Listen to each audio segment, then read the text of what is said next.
മലപ്പുറം വിരോധത്തിന്റെ പ്രത്യയശാസ്ത്ര പരിസരം എം അക്ബർ എഴുതിയ ലേഖനത്തിന്റെ 9-ാം അധ്യായം 4-ാം ഭാഗം.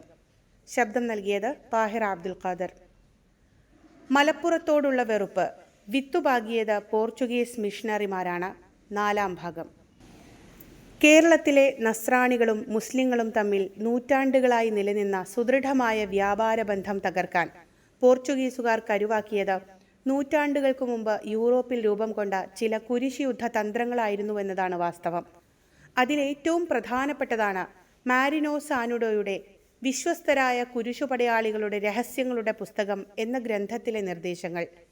വെനീഷ്യൻ വ്യാപാരിയും ഭൂപട നിർമ്മാതാവുമായ മാരിനോ സാനുഡോ ക്രിസ്താബ്ദം 1306-നും 1321-നും ഇടയിൽ രചിച്ച് ജോൺ 22-ാമൻ മാർപ്പാപ്പയ്ക്ക് സമർപ്പിച്ച ഈ ഗ്രന്ഥം മുസ്ലിം ഭരണകൂടങ്ങളെ സാമ്പത്തികമായി തകർക്കാനുള്ള ഉപരോധങ്ങൾ, വിശുദ്ധനാട് തിരിച്ചുപിടിക്കാനുള്ള സൈനിക നീക്കങ്ങൾ, കൃത്യമായ ഭൂപടങ്ങൾ എന്നിവയുൾക്കൊള്ളുന്ന കുരിശുയുദ്ധത്തിനായുള്ള ഒരു സമഗ്ര മാർഗരേഖയാണ്. 1611-ൽ ആദ്യമായി അച്ചടിക്കപ്പെട്ട ഈ കൃതിയുടെ വത്തിക്കാൻ, ബ്രിട്ടീഷ് ലൈബ്രറികളിൽ സൂക്ഷിച്ചിട്ടുള്ള ലത്തീൻ കയ്യെഴുത്തുപ്രതികളിൽ നിന്ന് പീറ്റർ മിഡിൽട്ടൺ ക്രിസ്റ്റിയാണ് ഇത് 2011-ൽ ഇംഗ്ലീഷിലേക്ക് വിവർത്തനം ചെയ്തത്.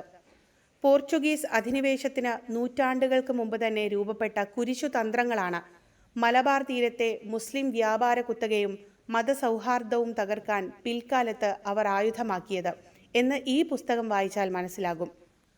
കുരിശുയുദ്ധങ്ങളിലൂടെ വിശുദ്ധനാട് തിരിച്ചുപിടിക്കാൻ സൈനിക ശക്തിയേക്കാൾ ഉപരിയായി സാമ്പത്തിക ഉപരോധം എന്ന ആയുധമാണ് സാനുഡോ നിർദ്ദേശിച്ചത്.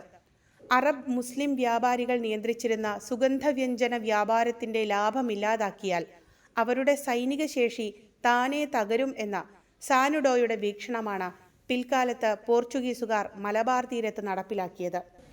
സാനുഡോ മുന്നോട്ട് വെച്ച ഏറ്റവും പ്രധാനപ്പെട്ട തന്ത്രം വ്യാപാരപാതകളുടെ ദിശ മാറ്റലായിരുന്നു. ഇന്ത്യയിൽ നിന്നുള്ള സുഗന്ധവ്യഞ്ജനങ്ങൾ ചെങ്കടൽ വഴി മുസ്ലിം ഇടനിലക്കാരിലൂടെ യൂറോപ്പിലേക്കെത്തുന്ന പാത തടയണമെന്നും പകരം ക്രിസ്ത്യൻ ശക്തികൾക്ക് ആധിപത്യമുള്ള പുതിയ പാതകൾ കണ്ടെത്തണമെന്നും അദ്ദേഹം വാദിച്ചു. 1498-ൽ വാസ്കോഡ ഗാമ ആഫ്രിക്കൻ തീരം വഴി ഇന്ത്യയിലെത്തിയതും തുടർന്ന് ചെങ്കടലിന്റെ പ്രവേശന കവാടങ്ങൾ പിടിച്ചെടുക്കാൻ പോർച്ചുഗീസുകാർ ശ്രമിച്ചതും ഈ തന്ത്രത്തിന്റെ ഭാഗമായിരുന്നു. മുസ്ലിം വ്യാപാരികളെ പൂർണ്ണമായും ഒഴിവാക്കി സുഗന്ധവ്യഞ്ജനങ്ങൾ നേരിട്ട് യൂറോപ്പിലെത്തിക്കുക എന്നതായിരുന്നു ഇതിന്റെ ലക്ഷ്യം. കേരളത്തിലെത്തിയ പോർച്ചുഗീസുകാർ സാനുഡോയുടെ ആശയങ്ങളെ അക്ഷരാർത്ഥത്തിൽ തന്നെ പ്രാവർത്തികമാക്കി. അറബിക്കടലിൽ സഞ്ചരിക്കുന്ന മുസ്ലിം കപ്പലുകൾക്ക് കാർത്താസ് എന്ന പാസ് നിർബന്ധമാക്കുകയും പാസ് ഇല്ലാത്ത കപ്പലുകൾ കൊള്ളയടിക്കുകയും ചെയ്തത് സാനുഡോ വിഭാവനം ചെയ്ത സാമ്പത്തിക യുദ്ധമുറയുടെ ഭാഗമായിരുന്നു. കൂടാതെ മലബാറിലെ ഹിന്ദു രാജാക്കന്മാർക്ക് മുസ്ലിം വ്യാപാരികളിൽ നിന്നും ലഭിച്ചിരുന്ന നികുതി വരുമാനത്തേക്കാൾ വലിയ ലാഭം വാഗ്ദാനം ചെയ്തും പകരമായി മുസ്ലിങ്ങളെ വ്യാപാരത്തിൽ നിന്നും പുറത്താക്കാൻ സമ്മർദ്ദം ചെലുത്തിയും അവർ തദ്ദേശീയമായ സാമ്പത്തിക ബന്ധങ്ങളെ തകർത്തു. ചുരുക്കത്തിൽ കേരളത്തിലെ സുറിയാനി ക്രിസ്ത്യാനികളെയും മുസ്ലിം വ്യാപാരികളെയും തമ്മിലകറ്റാനും സുഗന്ധവ്യഞ്ജന വ്യാപാരത്തിൽ പോർച്ചുഗീസ് കുത്തക ഉറപ്പിക്കാനും മിഷണറിമാരും സൈനികരും സ്വീകരിച്ച നയങ്ങൾ നൂറ്റാണ്ടുകൾക്ക് മുമ്പ് സാനുഡോ രൂപപ്പെടുത്തിയ വിദ്വേഷത്തിന്റെയും സാമ്പത്തിക തന്ത്രങ്ങളുടെയും തുടർച്ചയായിരുന്നു. മതപരമായ ആവേശം വ്യാപാര ലാഭവുമായി കൂട്ടിയിണക്കി നടത്തിയ ഈ അധിനിവേശം കേരളത്തിലെ നിലവിലുണ്ടായിരുന്ന സമാധാനപരമായ വ്യാപാര സാമൂഹ്യ ബന്ധങ്ങളിൽ വലിയ വിള്ളലുകൾ സൃഷ്ടിച്ചു. പോർച്ചുഗീസുകാർ പിൽക്കാലത്ത് നടത്തിയ ക്രൂരതകൾക്കും സാമുദായിക ധ്രുവീകരണത്തിനും പിന്നിലെ ബൗദ്ധികമായ അടിത്തറ സാനുഡോയുടെ ഈ രഹസ്യ പുസ്തകമായിരുന്നു. പോർച്ചുഗീസുകാരുടെ സാമ്രാജ്യത്വ അധിനിവേശവും മുസ്ലിങ്ങൾക്കെതിരെയുള്ള ക്രൂരതകളും ന്യായീകരിക്കാനുള്ള ബോധപൂർവമായ ശ്രമങ്ങൾ കേരളത്തിൽ ഇസ്ലാമിനോടുള്ള വെറുപ്പിന്റെ ആദ്യത്തെ വിത്തുകൾ പാകിയതായി ചരിത്രകാരന്മാർ വിലയിരുത്തുന്നു. 1498-ൽ വാസ്കോഡ ഗാമയുടെ വരവോടെ ആരംഭിച്ച പോർച്ചുഗീസ് സാന്നിധ്യം കേരളത്തിലെ സമാധാനപരമായ വ്യാപാര സാംസ്കാരിക ബന്ധങ്ങളെ തകർത്തതോടൊപ്പം തന്നെ ഇവിടെ വെറുപ്പും വിദ്വേഷവും നട്ടുവളർത്തുകയും ചെയ്തു എന്നതാണ് യാഥാർത്ഥ്യം. അറബ് മുസ്ലിം വ്യാപാരികൾ നിയന്ത്രിച്ചിരുന്ന സുഗന്ധവ്യഞ്ജന വ്യാപാരത്തിന്റെ മേധാവിത്വം പിടിച്ചെടുക്കാനുള്ള ശ്രമത്തിനൊപ്പം യൂറോപ്പിൽ നിന്നുള്ള കുരിശുയുദ്ധ മനോഭാവം ഇന്ത്യൻ മണ്ണിലേക്ക് കൊണ്ടുവന്നത് പോർച്ചുഗീസുകാരാണ് എന്ന് KM പണിക്കരും ശ്രീധരമേനോനും NN പിയേഴ്സണും KC വർഗീസും ജോസ് കരിമ്പനയുമെല്ലാം സമർത്ഥിക്കുന്നുണ്ട്. പോർച്ചുഗീസ് ചരിത്രകാരനായ ഡീഗോ ഡി കൂട്ടോ തൻ്റെ കൃതികളിൽ മുസ്ലിങ്ങളെ നായ്ക്കൾ എന്നും ശത്രുക്കളായ അവിശ്വാസികൾ എന്നുമെല്ലാം നിരന്തരം വിശേഷിപ്പിച്ചിരുന്നുവെന്ന് KM പണിക്കർ എഴുതുന്നുണ്ട്. അവരുടെ സാമ്രാജ്യത്വ പ്രവർത്തനങ്ങളെ മതപരമായ യുദ്ധമായി ന്യായീകരിക്കാനുള്ള തന്ത്രമായിരുന്നു ഇത്.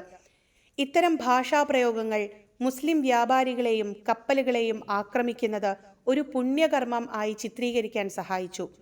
പോർച്ചുഗീസുകാർ മുസ്ലിം കപ്പലുകൾ കൊള്ളയടിക്കുകയും തീവെച്ച് നശിപ്പിക്കുകയും ക്രൂരമായി കൊലപ്പെടുത്തുകയും ചെയ്തത് ഈ മനോഭാവത്തിൻ്റെ ഫലമായിരുന്നു.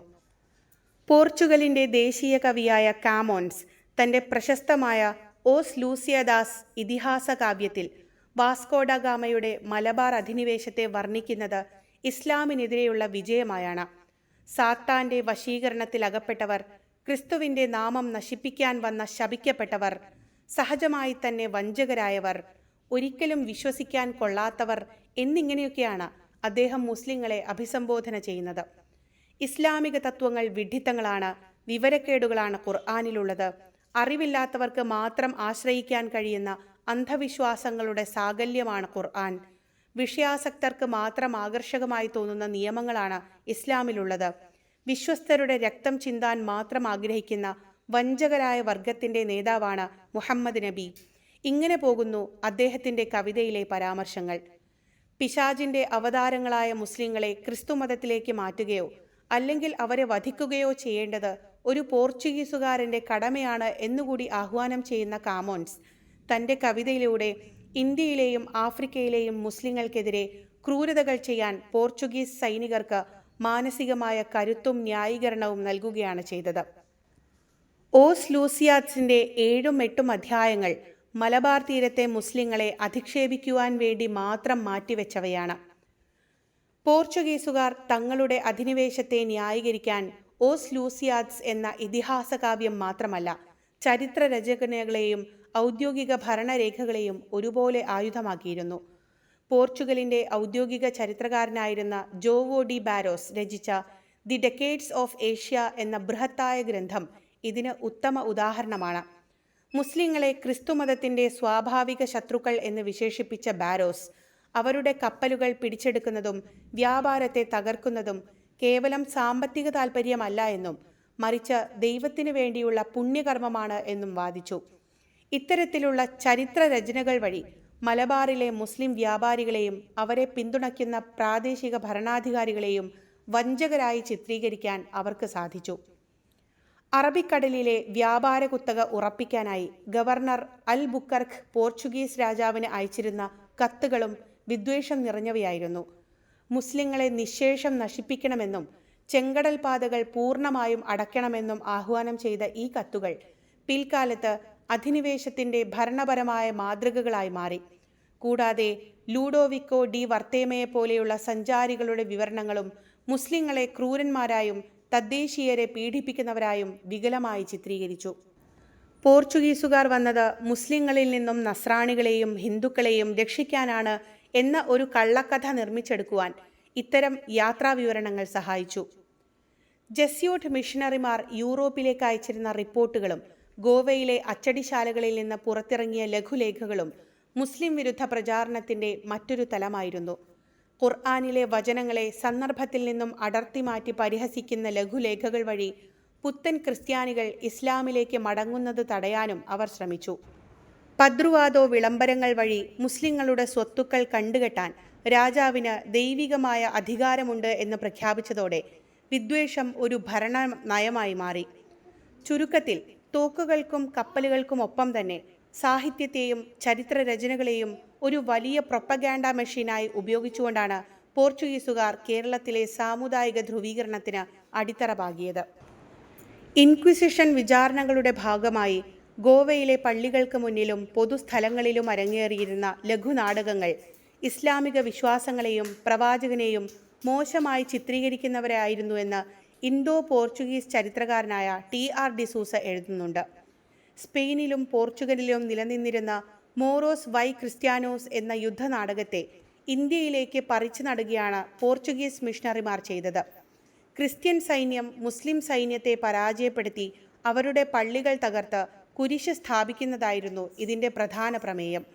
മുസ്ലിം പടയാളികൾ ക്രിസ്ത്യൻ വിശുദ്ധരുടെ മുന്നിൽ മുട്ടുകുത്തുന്നതും ഖുർആൻ ഉപേക്ഷിക്കുന്നതുമായ രംഗങ്ങളോടെയായിരുന്നു ഈ നാടകങ്ങൾ അവസാനിച്ചിരുന്നത്. പീഡനങ്ങൾ ഭയന്നല്ല, മറിച്ച് ക്രിസ്തുമതത്തിൻ്റെ മഹത്വം കണ്ടാണ് തങ്ങൾ മതം മാറിയത് എന്ന് വരുത്തി തീർക്കുന്നവയായിരുന്നു ഈ നാടകങ്ങൾ. ഇത്തരം കലാപരമായ നുണകൾ അവർ ഉപയോഗിച്ചുകൊണ്ടാണ് പീഡനങ്ങളെ ന്യായീകരിക്കാൻ മിഷണറിമാർ ശ്രമിച്ചത്. മുസ്ലിം വേഷധാരികളായ കഥാപാത്രങ്ങളെ വിഡ്ഢികളായും വില്ലന്മാരായും അവതരിപ്പിക്കുകയും അവസാനം അവർ ക്രിസ്തുമതം സ്വീകരിച്ച് രക്ഷപ്പെടുന്നതായോ അല്ലെങ്കിൽ പീഡിപ്പിക്കപ്പെടുന്നതായോ കാണിക്കുന്ന ഈ നാടകങ്ങൾ പുത്തൻ ക്രിസ്ത്യാനികൾ വീണ്ടും ഇസ്ലാമിലേക്ക് മടങ്ങുന്നത് തടയാനുള്ള മസ്തിഷ്ക പ്രക്ഷാളനമായിരുന്നു. ഇസ്ലാമിക വിശ്വാസങ്ങളെ പാഷണ്ഡത എന്ന് മുദ്രകുത്തിക്കൊണ്ട് ഖുർആനിലെ വചനങ്ങളെ സന്ദർഭത്തിൽ നിന്നും അടർത്തി മാറ്റി പരിഹസിക്കുന്ന ലഘുലേഖകളും മിഷണറിമാർ തയ്യാറാക്കിയിരുന്നു. മുസ്ലിങ്ങൾക്കിടയിൽ വിതരണം ചെയ്യുന്നതിനേക്കാൾ അധികം കത്തോലിക്കർക്ക് മുസ്ലിങ്ങളോടുള്ള വെറുപ്പ് വർദ്ധിപ്പിക്കാനാണ് ഇവ പ്രധാനമായും ഉപയോഗിച്ചിരുന്നത്. 1561 ഗോവയിൽ അച്ചടിച്ച ക്രിസ്തീയ തത്വങ്ങളുടെ സംഗ്രഹം ഇതിനുദാഹരണമാണ് എന്ന് പ്രിയോൽക്കർ എഴുതുന്നുണ്ട്. ഇൻക്വിസിഷനിൽ ശിക്ഷിക്കപ്പെട്ട് കൊല്ലാൻ കൊണ്ടുപോകുന്ന മുസ്ലിങ്ങളെ ഇസ്ലാമിക ചിഹ്നങ്ങളോടൊപ്പം സാംബനിറ്റോ വസ്ത്രം കൂടി ധരിപ്പിച്ച് തെരുവുകളിലൂടെ നടത്തിക്കുകയും ജനങ്ങളെക്കൊണ്ട് പരിഹസിപ്പിക്കുകയും അവർക്ക് നേരെ കല്ലെറിയിപ്പിക്കുകയും എല്ലാം ചെയ്യാറുണ്ടായിരുന്നുവെന്ന് ചാൾസ് ഡെല്ലോനും വിവരിക്കുന്നുണ്ട്. അതിനിടയിലും ജനങ്ങളെക്കൊണ്ട് ഇസ്ലാമിനെയും മുസ്ലിങ്ങളെയും തെറി പറയാൻ അധികാരികൾ പ്രോത്സാഹിപ്പിക്കാറുണ്ടായിരുന്നുവത്രേ. കൂനൻ കുരിശ് സത്യത്തോടനുബന്ധിച്ചുണ്ടായ ഭിന്നിപ്പിൽ റോമൻ സഭയുടെ ഭാഗമായി തുടർന്ന പഴയ കൂറ്റുകാരാണ് കത്തോലിക്കരായി അറിയപ്പെടുന്നത്. കൂനൻ കുരിശ് സത്യത്തിന് ശേഷം റോമിലെ മാർപ്പാപ്പ പോർച്ചുഗീസുകാരെ ഒഴിവാക്കി നേരിട്ട് ഇടപെടുകയും ജോസഫ് സെബസ്ത്യാനി എന്ന കർമ്മലീത്ത മിഷണറിയെ കേരളത്തിലേക്ക് അയക്കുകയും ചെയ്തതിനു ശേഷമാണ് ഇവിടെ കത്തോലിക്ക സഭയ്ക്ക് വളർച്ചയുണ്ടായത്. സെബസ്ത്യാനി മിഷണറിമാർ നസ്രാണികളോട് അനുഭാവപൂർവ്വം സംസാരിക്കുകയും വിദേശ മെത്രാന്മാരില്ലാതെ സഭ നിലനിൽക്കില്ല എന്ന് ബോധ്യപ്പെടുത്തുകയും ചെയ്തതോടെ പല നസ്രാണി കുടുംബങ്ങളും കത്തോലിക്ക സഭയിലേക്ക് മടങ്ങി. പാരമ്പര്യത്തിന് വിരുദ്ധമായി 12 പുരോഹിതന്മാർ ചേർന്ന് അർക്കദിയാക്കോൻ തോമസിനെ മെത്രാനായി വാഴിച്ചത് സാധുവാണോ എന്ന നസ്രാണികൾക്കിടയിലുണ്ടായിരുന്ന സംശയം അവർ ഊതിക്കത്തിക്കുകയും അവരുടെ കൂതാശകളൊന്നും അതിനാൽ ശരിയല്ല എന്ന് ബോധ്യപ്പെടുത്തുകയും ചെയ്തതും ഈ മടക്കത്തിന് കാരണമായി. 1663 കത്തോലിക്ക മിഷണറിമാർ നസ്രാണിയായ പറമ്പിൽ ചാണ്ടി മെത്രാനെ മെത്രാനായി വാഴിച്ചതോടെ തങ്ങളുടെ ഇടയിൽ നിന്ന് ഒരു മെത്രാനില്ല എന്ന നസ്രാണികളുടെ പരാതിക്ക് പരിഹാരമായി.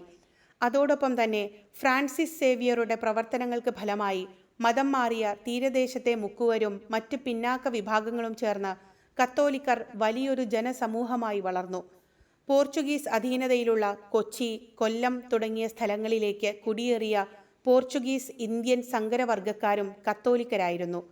കർമ്മലീത്ത, ജസ്യൂട്ട് മിഷണറിമാർ കേരളത്തിലുടനീളം സ്കൂളുകളും പള്ളികളും സ്ഥാപിച്ചുകൊണ്ട് 19-ാം നൂറ്റാണ്ടിൽ കത്തോലിക്ക സഭയെ മികച്ച രീതിയിൽ സംഘടിപ്പിച്ചു. ഇതിലൂടെ സാമ്പത്തികമായും സാമൂഹികമായും സഭ ശക്തമായി. കേരളത്തിലെ കത്തോലിക്ക സഭ ഇന്ന് 3 വ്യത്യസ്ത വിഭാഗങ്ങളായാണ് നിലനിൽക്കുന്നത്. കൂനൻ കുരിശ് സത്യത്തിന് ശേഷം റോമിനോട് ചേർന്ന് നിന്ന പഴയ കൂറ്റുകാരാണ് സീറോ മലബാർ സഭ എന്ന പേരിലുള്ള 1ാമത്തെ വിഭാഗം. പോർച്ചുഗീസ് പദ്രുവാദോ ഭരണത്തിന് കീഴിലായിരുന്ന ഇവരെ പിന്നീട് മാർപ്പാപ്പയുടെ നേരിട്ടുള്ള നിയന്ത്രണത്തിലുള്ള പ്രൊപ്പഗാൻഡ വിഭാഗത്തിന് കീഴിലാക്കി.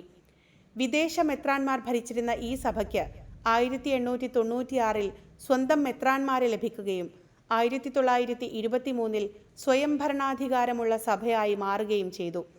ഇവർ പൗരസ്ത്യ സുറിയാനി ആരാധനാക്രമം പിന്തുടരുന്നു.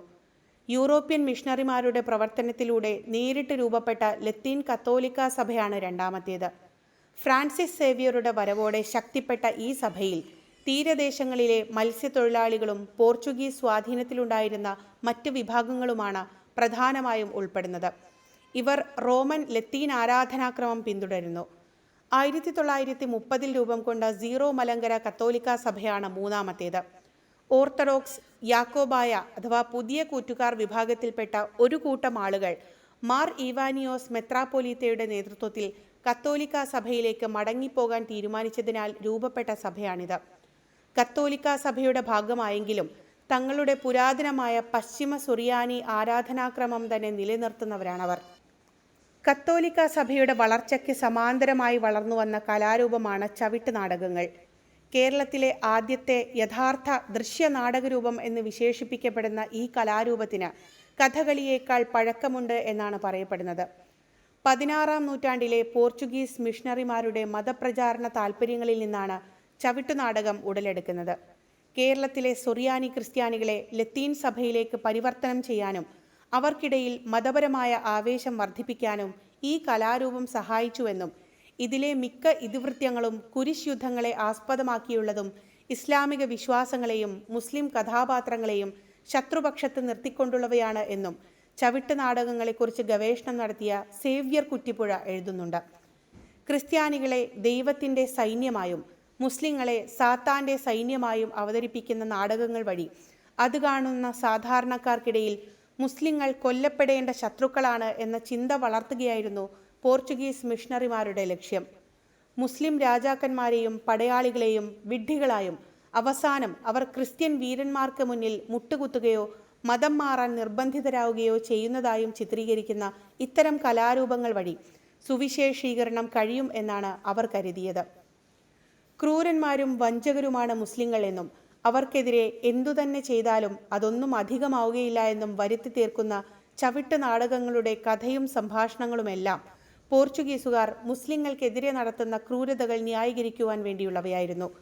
അതിനായി യുദ്ധത്തിൽ തടവിലാക്കപ്പെടുന്ന ക്രിസ്ത്യാനികളെ ക്രൂരമായി പീഡിപ്പിക്കുകയും സ്ത്രീകളെ അപമാനിക്കുകയും ചെയ്യുന്നവരാണ് മുസ്ലിങ്ങൾ എന്ന് ചിത്രീകരിച്ചു.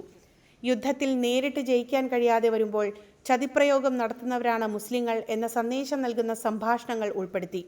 മുസ്ലിം കഥാപാത്രങ്ങളുടെ സംഭാഷണങ്ങളിൽ പരുക്കൻ വാക്കുകളും അസഭ്യമായ പ്രയോഗങ്ങളും ഉൾപ്പെടുത്തി അവരെ സംസ്കാരമില്ലാത്തവരായി മുദ്രകുത്തി. മുസ്ലിങ്ങൾക്കെതിരെ നടത്തുന്ന ഒരു വിശുദ്ധ യുദ്ധത്തിലെ പടയാളികളാണ് തങ്ങൾ എന്ന വികാരം ക്രിസ്ത്യാനികൾക്കിടയിൽ വളർത്താനും പോർച്ചുഗീസുകാർ മലബാറിൽ നടത്തിയ കൂട്ടക്കൊലകളെ നീതിയുക്തമായി യുദ്ധമായി വ്യാഖ്യാനിക്കാനും ഉപയോഗിച്ച ഒരു സാംസ്കാരിക ആയുധമായിരുന്നു ചവിട്ടുനാടകം എന്ന് ഡോക്ടർ സെബാസ്റ്റ്യൻ കപ്പൽ അപഗ്രഥിക്കുന്നുണ്ട്. ചവിട്ട് നാടകങ്ങളിൽ ആദ്യത്തേതാണ് കാറൽസ്മാൻ ചരിതം അഥവാ ഷാർലമെയിൻ നാടകം. തങ്ങളുടെ അധിനിവേശത്തിന് പിന്തുണ നൽകാൻ പ്രാദേശിക ക്രൈസ്തവരെ യുദ്ധസന്നദ്ധരാക്കുക എന്ന ലക്ഷ്യത്തോടെ പോർച്ചുഗീസുകാർ നിർമ്മിച്ച ഒന്നാമത്തെ കലാരൂപമാണിത്.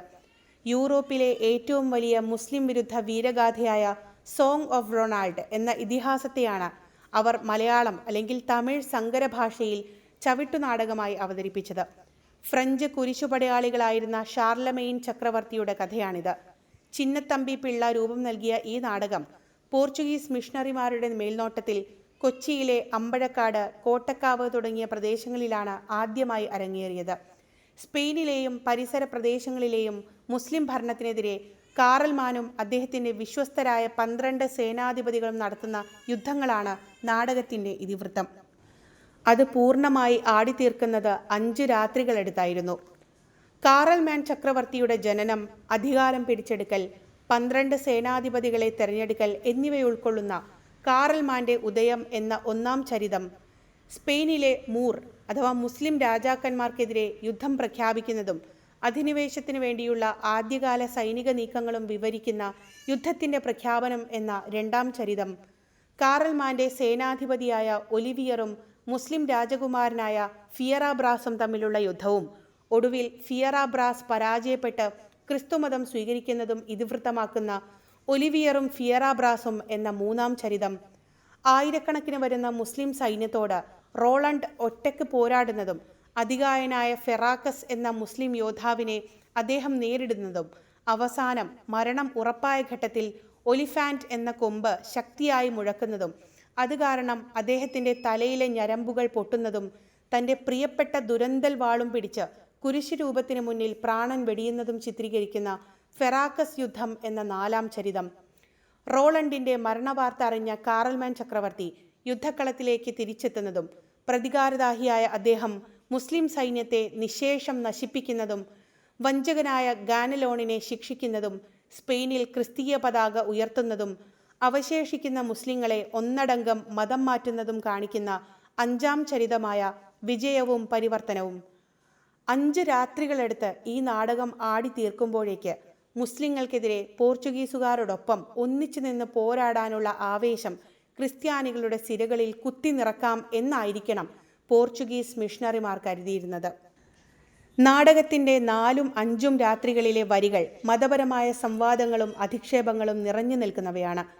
ക്രിസ്ത്യൻ വീരനായ റോളണ്ടിനെ കൊണ്ട് മുസ്ലിങ്ങളെ സംസ്കാരമില്ലാത്ത അവിശ്വാസി എന്ന അർത്ഥത്തിൽ കഫ്രി എന്ന് അഭിസംബോധന ചെയ്യിപ്പിക്കുകയും ഇസ്ലാം ഒരു ചതിയാണ് എന്നും അന്ധകാരമാണ് എന്നുമെല്ലാം പറയിപ്പിക്കുമ്പോൾ മിഷണറിമാരുടെ ലക്ഷ്യം എന്താണ് എന്ന് വ്യക്തമാണ്.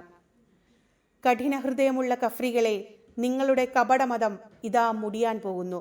മുഹമ്മദിൻ്റെ ചതിവാക്കുകൾ കേട്ട് നിങ്ങൾ അന്ധകാരത്തിൽ ഉഴലുന്നു.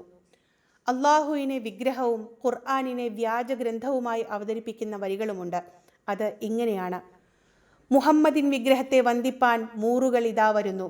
വ്യാജമായി എഴുതിയ വേദപുസ്തകം കയ്യിലേന്തി അവർ വരുന്നു. മുസ്ലിങ്ങളെ നായ്ക്കൾ എന്ന് അഭിസംബോധന ചെയ്തുകൊണ്ടുള്ള ക്രിസ്ത്യൻ പടയാളികളുടെ വരികൾ നോക്കുക. മുഹമ്മദിൻ നാമത്തെ ചൊല്ലി ഓടിവരുന്ന നായ്ക്കളെ, ക്രൂശിൻ മഹിമയിൽ ഇതാ നിങ്ങളുടെ കഴുത്തുകൾ അരിയുന്നു. അധമരാം കഫ്രികളെ, നായ്ക്കളെപ്പോൾ ഓരിയിടും ഞങ്ങൾ. മുഹമ്മദിൻ ശവകുടീരം തകർത്ത് വിജയം വരിക്കും. മുഹമ്മദ് നബിയെ വ്യാജനായും ഖുർആനിനെ കാപട്യമായും അവതരിപ്പിക്കുന്ന നാടക രചയിതാക്കൾ മുസ്ലിങ്ങളെ ക്ഷണിക്കുന്നത് അവ ദൂരെ എറിഞ്ഞ് കുരിശിൻ്റെ മഹിമയിൽ അഭയം തേടുവാനാണ്. വ്യാജപ്രവാചകൻ തൻ വാക്കുകൾ വിശ്വസിച്ച് പാപത്തിൻ ഇരുളിൽ നിങ്ങൾ ആണ്ടുപോകുന്നു. കപടമാം വേദം ദൂരെ എറിഞ്ഞ് കുരിശിൻ മഹിമയിൽ അഭയം തേടുവീൻ. നാടകത്തിൻ്റെ അവസാന ഭാഗങ്ങളിൽ തോറ്റോടി വരുന്ന മുസ്ലിം പടയാളികളോട് പറയുന്ന വരികളിൽ നിന്ന് യൂറോപ്യൻ മിഷണറിമാർ പീഡനങ്ങളും ക്രൂരതകളും ഉപയോഗിച്ചത് എന്തിനായിരുന്നുവെന്ന് മനസ്സിലാകുന്നുണ്ട്. നിന്റെ ഈ കപട നിയമം ദൂരെ എറിയുക. വിശുദ്ധ മാമോദീസ മുങ്ങി രക്ഷപ്പെടുക. മുഹമ്മദിൻ്റെ മാർഗം നരകത്തിൻ്റെതാണ്, ക്രൂശിൻ്റെ മാർഗം സ്വർഗത്തിൻ്റെതാണ്. ആരാണ് ക്രിസ്ത്യാനി എന്നും ആരാണ് മുസ്ലിം എന്നും മനസ്സിലാക്കാനുള്ള യൂറോപ്യൻ മാപിനികൾ ഉപയോഗിക്കാൻ മലയാളികളെ പരിശീലിപ്പിക്കുന്ന തരത്തിലായിരുന്നു ചവിട്ടുനാടകങ്ങളിലെ വസ്ത്രധാരണം പോലും ക്രമീകരിക്കപ്പെട്ടിരുന്നത് എന്ന് ആ വിഷയത്തിൽ ഗവേഷണം നടത്തിയ ഡോക്ടർ PJ ജോസഫ് നിരീക്ഷിക്കുന്നുണ്ട്. ചവിട്ടുനാടകത്തിലെ രാജാക്കന്മാർക്കും പടയാളികൾക്കും നൽകിയിരുന്ന വേഷങ്ങൾ 16-ാം നൂറ്റാണ്ടിലെ യൂറോപ്യൻ പ്രഭുക്കന്മാരുടേതിന് സമാനമായിരുന്നു. മിന്നിത്തിളങ്ങുന്ന പട്ടുതുണികൾ, വർണ്ണാഭമായ കിരീടങ്ങൾ, കുരിശുമുദ്രയുള്ള കവചങ്ങൾ, വളരെ രാജകീയവും ദൈവികമെന്ന് ദ്യോതിപ്പിക്കുന്നതുമായ ശാരീരം, ദൈവത്തിൻ്റെ സൈന്യം എന്ന് തോന്നിപ്പിക്കുന്ന രീതിയിലുള്ള ഉടയാടകൾ കേരളീയർക്കിടയിൽ യൂറോപ്യൻ സംസ്കാരത്തോടുള്ള ഭ്രമം വളർത്താൻ സഹായിച്ചു. വസ്ത്രങ്ങളിലെ തിളക്കവും ആഡംബരവും സാധാരണക്കാരായ തീരദേശവാസികളെ ആകർഷിക്കുകയും തങ്ങളൊരു മഹത്തായ പാരമ്പര്യത്തിൻ്റെ ഭാഗമാണ് എന്ന ബോധം ലത്തീൻ കത്തോലിക്കരിൽ വളരുകയും ചെയ്തുവെന്ന് ജോസഫ് നിരീക്ഷിക്കുന്നു. അതേസമയം മുസ്ലിം രാജാക്കന്മാരുടെയും പടയാളികളുടെയും വസ്ത്രങ്ങൾ തന്നെ അവർ അക്രമകാരികളും സാംസ്കാരികമായി പിന്നോക്കം നിൽക്കുന്നവരുമാണ് എന്ന് ദ്യോതിപ്പിക്കുന്ന രീതിയിലുള്ളതായിരുന്നു. കടും നിറത്തിലുള്ളതോ അല്ലെങ്കിൽ ഇരുണ്ടതോ ആയ വസ്ത്രങ്ങൾ, അവരുടെ കിരീടങ്ങളിലും വസ്ത്രങ്ങളിലും ചന്ദ്രക്കല അടയാളം, സംസ്കാരശൂന്യരാണ് എന്ന് തോന്നിപ്പിക്കുന്ന രീതിയിൽ വേഷവിധാനങ്ങളിൽ മനഃപൂർവ്വം വരുത്തുന്ന വികലതകൾ, മുസ്ലിം കഥാപാത്രങ്ങളെ കണ്ടാൽ അവർ വിഡ്ഢികളും വഞ്ചകന്മാരുമാണ് എന്ന് തോന്നുന്ന രീതിയിൽ സംവിധാനിച്ചവയായിരുന്നു ഈ വൈകല്യങ്ങൾ. കാഴ്ചക്കാരനിൽ ദൈവത്തിൻ്റെ സൈന്യം, പിശാചിൻ്റെ സൈന്യം എന്ന ദ്വന്ദ്ം സൃഷ്ടിക്കുന്ന വസ്ത്രധാരണ രീതികളായിരുന്നു രണ്ടു കൂട്ടർക്കും തിരഞ്ഞെടുത്തത്. വേഷവിധാനങ്ങളിലൂടെ നാടകത്തിൻ്റെ തുടക്കത്തിൽ തന്നെ ആരാണ് ഹീറോ എന്നും ആരാണ് വില്ലൻ എന്നും പ്രേക്ഷകർക്ക് മനസ്സിലാക്കി കൊടുക്കാൻ പോർച്ചുഗീസുകാർക്ക് കഴിഞ്ഞു. മുസ്ലിം വിരുദ്ധത വളർത്താൻ കലയെ ഒരു പ്രചാരണായുധമായി ഉപയോഗിച്ചതിൻ്റെ ഇന്ത്യയിലെ തന്നെ ആദ്യകാല ഉദാഹരണങ്ങളിലൊന്നാണ് ചവിട്ടുനാടകങ്ങൾ. തീരദേശങ്ങളിൽ വലിയ സാമുദായിക ധ്രുവീകരണത്തിന് ഇത് കാരണമായി. ഈ ധ്രുവീകരണത്തിൻ്റെ പ്രഭവകേന്ദ്രം കൊച്ചിയായിരുന്നു. പോർച്ചുഗീസുകാരുടെ പ്രധാന ആസ്ഥാനമായ ഫോർട്ട് കൊച്ചിയിൽ നിന്ന് മിഷണറിമാർ ചവിട്ടുനാടകത്തിന് വേണ്ട ലിബറേറ്റോകളും അഥവാ ചവിട്ടുനാടകത്തിൻ്റെ തിരക്കഥ, സംഭാഷണങ്ങൾ, പാട്ടുകൾ, വായ്ത്താരികൾ, ഓരോ കഥാപാത്രവും സ്റ്റേജിൽ ചെയ്യേണ്ട ചുവടുകൾ എന്നിവ തമിഴ്, മലയാളം സങ്കരഭാഷയിൽ കൃത്യമായി രേഖപ്പെടുത്തിയവയാണ് ലിബറേറ്റോകൾ. ഇത്തരം ലിബറേറ്റോകളും വേഷവിധാനങ്ങളും വിതരണം ചെയ്തു. ലത്തീൻ മിഷണറിമാരുടെ പ്രധാന സെമിനാരികളും അച്ചടിശാലകളും ഉണ്ടായിരുന്ന അമ്പഴക്കാടും പള്ളിപ്പുറവും ചവിട്ടുനാടക ആശാന്മാരെ വാർത്തെടുക്കുന്ന കേന്ദ്രങ്ങളായി. മുസ്ലിം വ്യാപാരികളും ക്രിസ്ത്യൻ മീൻപിടുത്തക്കാരും തിങ്ങിപ്പാർക്കുന്ന വൈപ്പിൻ പോലുള്ള തീരങ്ങൾ ഈ ധ്രുവീകരണം പരീക്ഷിക്കപ്പെട്ട പ്രധാന പരീക്ഷണശാലകളായി. അങ്ങനെ കേരളത്തിലെ ക്രിസ്ത്യാനികളും മുസ്ലിങ്ങളും തമ്മിൽ സമാധാനപരമായ വ്യാപാര സാമൂഹ്യ ബന്ധങ്ങളിൽ വിള്ളലുകൾ ഉണ്ടാക്കുകയാണ് ചവിട്ടുനാടകങ്ങൾ ചെയ്തത്. നാടകങ്ങളിലെയും മറ്റും മുസ്ലിം വിരുദ്ധ വരികൾ കേട്ടുവളരുന്ന ഒരു തലമുറയിൽ മുസ്ലിങ്ങൾ തങ്ങളുടെ ജന്മശത്രുക്കളാണ് എന്ന ബോധം അടിച്ചേൽപ്പിക്കപ്പെടുകയും പരസ്പരമുള്ള വിശ്വാസം തകർക്കുകയും ചെയ്തു. മുസ്ലിങ്ങളുമായി സഹകരിക്കുന്നതിനേക്കാൾ പോർച്ചുഗീസുകാരെ സഹായിക്കുന്നതാണ് പുണ്യം എന്ന് സാധാരണക്കാരായ ലത്തീൻ കത്തോലിക്കർ വിശ്വസിച്ചു തുടങ്ങി. പലപ്പോഴും കടപ്പുറങ്ങളിൽ ക്രിസ്ത്യാനികളും മുസ്ലിങ്ങളും തമ്മിലുള്ള ചെറിയ തർക്കങ്ങൾ പോലും വലിയ കലാപങ്ങളായി മാറാൻ ഈ കലാപരമായ പ്രൊപ്പഗാൻഡ ഒരു കാരണമായി. പോർച്ചുഗീസ് മിഷണറിമാരുടെ നേരിട്ടുള്ള സാംസ്കാരിക സ്വാധീനമുണ്ടായിരുന്ന തെക്ക് കൊല്ലം മുതൽ വടക്ക് ചാവക്കാട് വരെയുള്ള തീരപ്രദേശങ്ങളായിരുന്നു ചവിട്ടുനാടകം സജീവമായിരുന്ന പ്രദേശങ്ങൾ. എന്നാൽ മലബാർ മേഖലയിൽ അത് കാര്യമായി ഉണ്ടായിരുന്നില്ല. അവിടെ പ്രചാരത്തിലുണ്ടായിരുന്നത് സിറിയൻ ക്രിസ്ത്യാനികളുടെ മാർഗം കളിയാണ്. ചവിട്ടുനാടകം സജീവമായിരുന്ന പ്രദേശങ്ങളിൽ 20-ാം നൂറ്റാണ്ടിൻ്റെ തുടക്കം വരെ ഈ വിദ്വേഷവരികൾ അരങ്ങുകളിൽ അവതരിപ്പിക്കപ്പെട്ടുകൊണ്ടിരുന്നു. പ്രധാന വിനോദോപാധികളിലൊന്ന് നാടകങ്ങളായിരുന്ന അക്കാലത്ത് കാണാനെത്തുന്ന ആയിരക്കണക്കിന് ആളുകളിലേക്ക് ഈ വിദ്വേഷം എളുപ്പത്തിലെത്തി. പള്ളിപ്പെരുന്നാളുകളുടെ ഭാഗമായി നിർബന്ധമായും നടന്നു വന്നിരുന്ന ചവിട്ടുനാടകം മതപരമായ ഒരു അനുഷ്ഠാനമായി മാറിയതോടെ ഇതിലെ വിദ്വേഷം ദൈവവിശ്വാസത്തിൻ്റെ ഭാഗമായി ലളിതവൽക്കരിക്കപ്പെട്ടു. നാടകത്തിലെ വരികൾ പാട്ടുകളായി സാധാരണക്കാർക്കിടയിൽ പ്രചരിച്ചതോടെ വീടുകളിലെ ചർച്ചകളിൽ വരെ മുസ്ലിം വിരുദ്ധതയും ഇസ്ലാമിനോടുള്ള വെറുപ്പും പ്രമേയമായി തീരുന്ന അവസ്ഥയുണ്ടായി. ചവിട്ടുനാടകങ്ങളുടെ സ്വാധീനമില്ലാത്ത മലബാർ മേഖല മതപരമായ വെറുപ്പിൽ നിന്നും വിദ്വേഷത്തിൽ നിന്നും മുക്തമായി നിൽക്കുന്നതിൻ്റെ കാരണം ഈ സ്വാധീനമില്ലായ്മ തന്നെയാണ്. പോർച്ചുഗീസുകാർ വിത്തിട്ടുപോയ മുസ്ലിങ്ങളോടുള്ള വെറുപ്പും വിദ്വേഷവും മതപരമായ ചടങ്ങായി തീർന്നതോടെ കേരളത്തിൻ്റെ തെക്കൻ ഭാഗത്ത് അത് വളരുകയും വികസിക്കുകയും ചെയ്തു. കത്തോലിക്കരിൽ നിന്ന് അത് മറ്റുള്ളവരിലേക്കും പകരുകയും തെക്കൻ ഭാഗത്ത് അത് പടരുകയും ചെയ്തു. അതിൻ്റെ ഫലമായാണ് മുസ്ലിങ്ങൾ കൊള്ളരുതാത്തവരും ദയാലേശമില്ലാത്തവരും സംസ്കാരമില്ലാത്തവരുമാണ് എന്ന ധാരണയുണ്ടായത്. യഥാർത്ഥത്തിൽ ഇതൊന്നുമില്ലാതിരുന്ന പോർച്ചുഗീസുകാർ അവരുടെ തോന്നിവാസങ്ങളെ ന്യായീകരിക്കാൻ വേണ്ടി നിർമ്മിച്ച മുസ്ലിം അപരവൽക്കരണത്തിൻ്റെ ഫലമായിട്ടാണ് ഈ ധാരണയുണ്ടായത് എന്ന് നാം മനസ്സിലാക്കി. മുസ്ലിങ്ങളുടെ ജില്ലയായി അറിയപ്പെടുന്ന മലപ്പുറത്തോടുള്ള വിരോധവും ഈ അപരവൽക്കരണത്തിൻ്റെ ഫലമാണ്. യഥാർത്ഥത്തിലുള്ള മലപ്പുറം ഹിന്ദുക്കളും ക്രിസ്ത്യാനികളും മുസ്ലിങ്ങളുമെല്ലാം സൗഹൃദത്തോടെയും സ്നേഹത്തോടെയും ജീവിക്കുന്ന നാടാണ്. പോർച്ചുഗീസുകാരുടെ മസ്തിഷ്ക പ്രക്ഷാളനം കാര്യമായി സ്വാധീനിച്ചിട്ടില്ലാത്ത മലബാറിൽ ജീവിക്കുവാൻ അവസരം ലഭിക്കുമ്പോഴാണ് പല സഹൃദയർക്കും ചെറുപ്പത്തിൽ തങ്ങൾ കേട്ടുവളർന്ന മലപ്പുറമല്ല യഥാർത്ഥ മലപ്പുറം എന്ന് മനസ്സിലായത് എന്ന് അവർ തന്നെ തുറന്നു പറഞ്ഞിട്ടുണ്ട്. അത്തരം തുറന്നു പറച്ചിലുകളൊന്നും അന്ധത നടിക്കുന്നവരുടെ കണ്ണുകൾ തുറപ്പിക്കുകയില്ലല്ലോ.